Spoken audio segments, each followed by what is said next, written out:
I keep using a heroin addict as an example because most people can look at that person and say they're out of their fucking minds, right? They're possessed by the demon, the drug.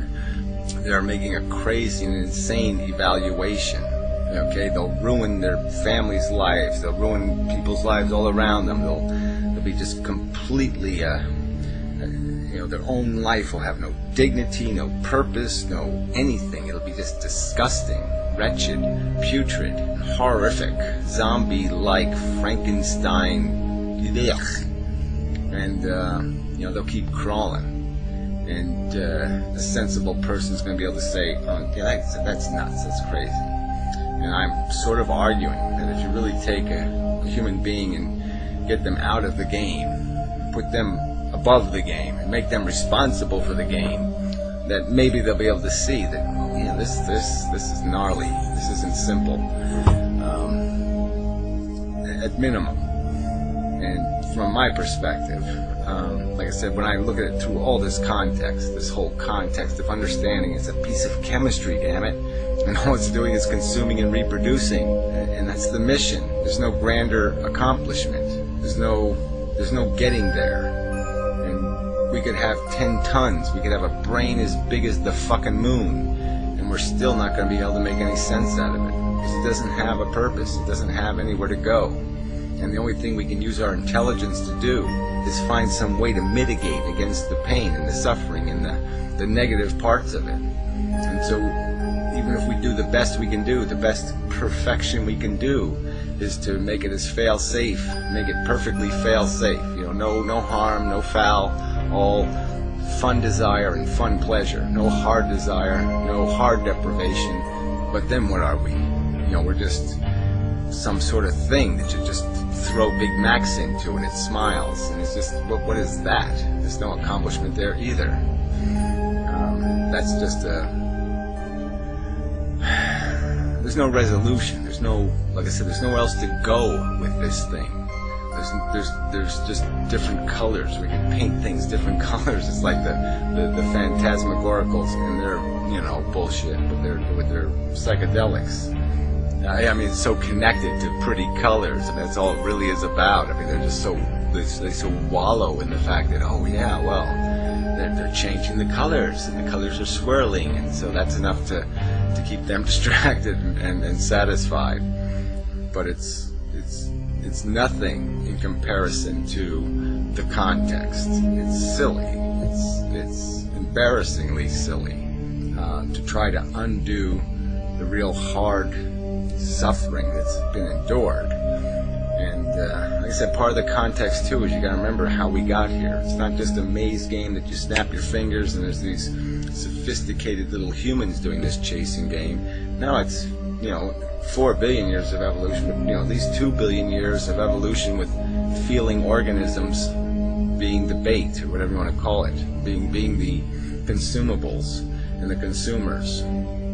2 billion years. It's a long goddamn time. A lot of writhing, a lot of horror, a lot of crocodiles chomping. And I just don't.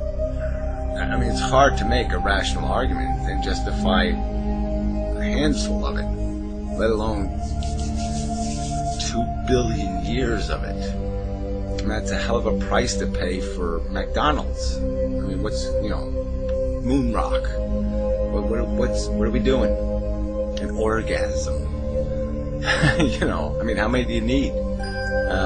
Been there, done that, right? So the only thing left is the desire part, the part that just regenerates, the hunger, the food. I need the food. And so, yeah, I need to get fucked one more time. And that's going to run through our heads. We're never going to be able to give up on it. There's always something we want to do one more fucking time. Because that's the nature of the beast. We are made to desire it, to want more of it, to feed on it, there's probably a more, that's the thing, I gotta work on the language. Because,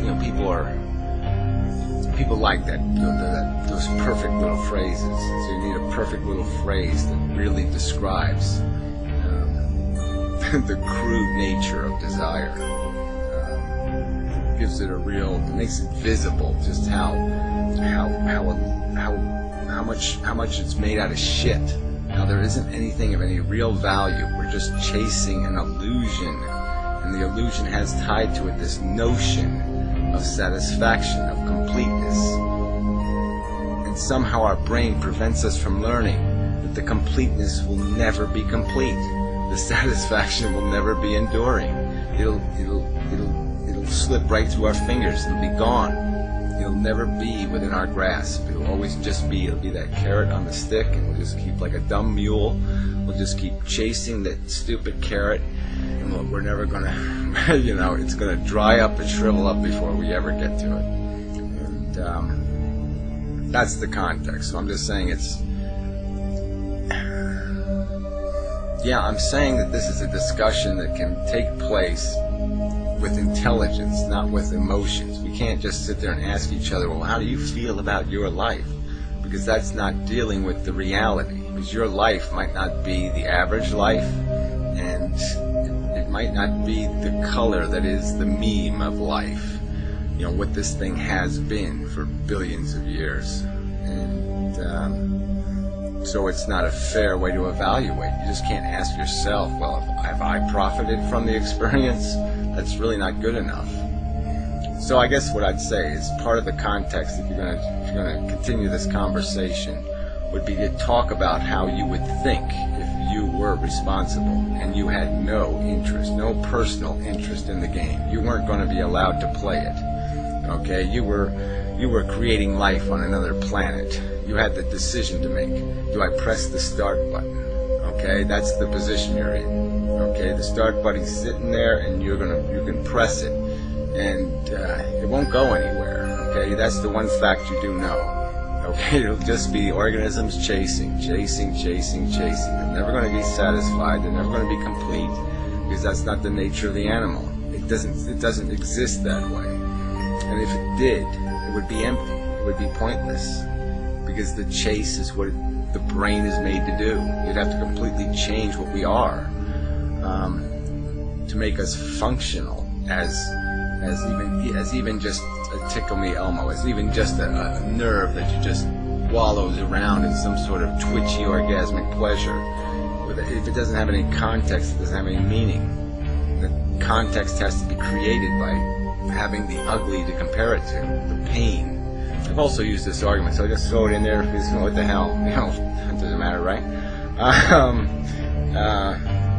That pleasure really is, if you start analyzing what it's constructed out of. I would sort of make the argument that it's constructed out of our own pain, the tension and this little discomforts, all the little ant bites, we have all these little irritations, all these little tensions, all these little aggravations, all this little that's gnawing at us all the time.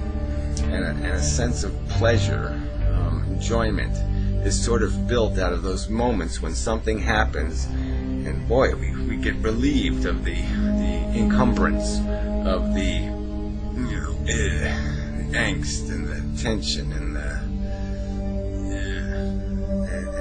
so that's part of the irony, is that you almost have to have the negative to even have the positive. Even at our core, the negative comes first. Without the negative, you can't build the positive. And I guess that's the last part of this is that this is sort of math. This is sort of like you establish, red and black numbers. And part of my point is that if you really analyze what can make a positive number, it really is eliminating a negative. Getting rid of a deprivation, or getting rid of a harassment, or getting rid of a discomfort. And that's really what all positives are made out of, whether discomfort's in yourself or whether it's in somebody else. But that's how you live a productive life, theoretically, is by giving comfort, creating it in other people and yourself. So anyway, that's probably enough. And lots of little stuff, why do I live and all that, those stuff always comes up, and I think I tried to explain that, and I think you get part of it. But I mean, people in the comments keep saying this, they go with the nihilism crap. It has nothing to do with nihilism. Nihilism is it doesn't even know, the word suffering doesn't come up in nihilism. So, fuck that. That's nonsense. You know, and the incentive to, like I said, I still can't, you know, people amaze me that they can't get this idea that consciousness is going to go on beyond you. It's going to keep living on planet Earth. And it's quite obvious in your own interest to prevent lives being lived that you wouldn't want to live, because they're going to be lived. You know, and if you can prevent them, that, you know, how can you not win in that circumstance? You know what consciousness is. You know their suffering is equal to your own. You know their humiliation is equal to your own. You know their embarrassment is equal to your own. All that shit is equal. So why would you just sit there and say, I'll go ahead and let it happen?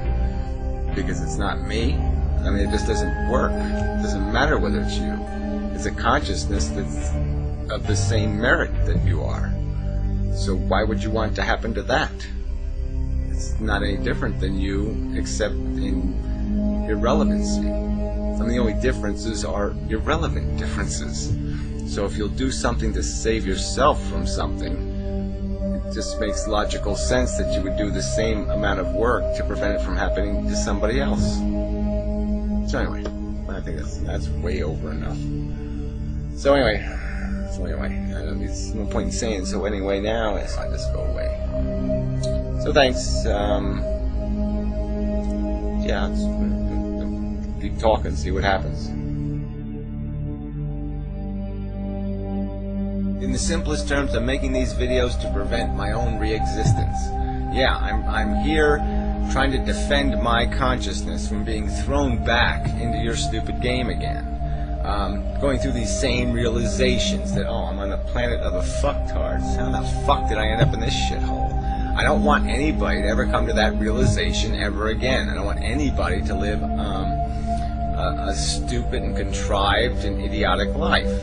So yeah, and so I see incentive in it, in a personal way, just because I'm protecting sentience, which I understand what it is. I feel it, I know it, I've experienced it, and I'm saying I don't want sentience living in crap. I don't want it living mediocrity. I don't want it living in squalor. So yeah, it's to my advantage as a consciousness to prevent that, because if I wouldn't want to live that life, then I have no business not doing something to prevent that life. That's just fucking logical, asshole.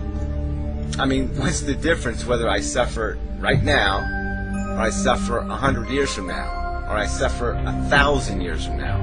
What the fuck's the difference? And what's the difference whether my name is Gary, or Fred, or Jane? Doesn't matter, does it?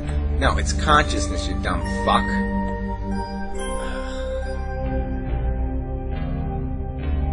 I mean, obviously you don't understand the concept. The values are made out of this suffering equation. And it matters. Okay, it matters how many Holocausts there are. It matters how many world wars there are. It matters how many people that are living in squalor. All that shit matters. Okay, and what's going to control that is what people have in their heads. What kind of bullshit is in their brains. All right, the world is, we're overpopulating. There's just no doubt about it. We're going to overconsume resources. Our economies are fucked, and all that is a product of just completely unrealistic perceptions of our reality, of the circumstance we exist in.